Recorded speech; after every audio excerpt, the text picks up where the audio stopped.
Hello again. Like many people who have grown up in the Western world but are not Christians, I'm very sentimental about the story of the Nativity. The idea of a virgin giving birth and having a baby in a stable while the ox and ass look on is a very powerful image. The fact that there's no mention in the Bible of the ox and ass or even the stable is neither here nor there. It doesn't diminish the attraction of this old legend, which has, of course, been greatly embellished over the centuries. I love it all, which is why I make a particular point of attending church over Christmas to hear readings from Scripture and to sing carols about events which very probably never even took place. That a man called Jesus lived, there is little doubt about that, but the miracle stories about his birth were probably added after his death. There are similar stories associated with figures in various religions dating back thousands of years. There's nothing particularly unusual about the idea. If I don't believe any of it, though, why should I bother setting up a scene of the Nativity in my home each year? Surely that's a little bit odd. I do so, and also in a sense venerate the story for what I believe to be its real meaning. It is a myth, not in the sense that it's a lie or just an old legend, but that it's a story which has a deeper meaning at its heart, which is true, that it's a story which can help us to understand the world. In this case, the outward form of the narrative tells us that the Lord cares so much about his creation that he sent his own Son to be born on earth, to live as a man, and of course ultimately to be tortured and killed.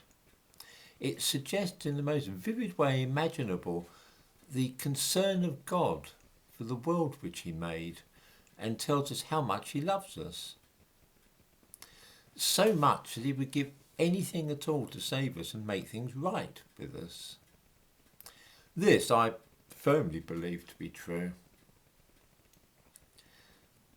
When you listen to some people and observe their actions, even those who are very devout and attend church or mosque regularly, you sometimes get the impression that the Lord is a remote presence whom we have to seek out and who is so grand and powerful that we can hardly expect him to pay any attention to us unless we recite a lot of long prayers or sing hymns and so on. I think this idea is both absurd and blasphemous. I believe that the Lord of creation is present right now here in this room and that he is also everywhere else in the universe which he created.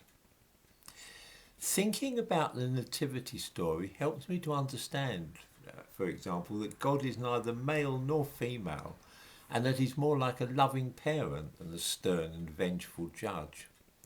We can see the Lord as our mother and father, watching over us and wanting us to behave well and to be kind to those around us. When we are selfish or cruel, I think that the Lord feels disappointed in us, just as we would if our own children were to behave like that, and he wants us to do better. Imagine if your own son or daughter became a thief or prostitute. It would make you sad rather than angry. You would still love them and want them to change.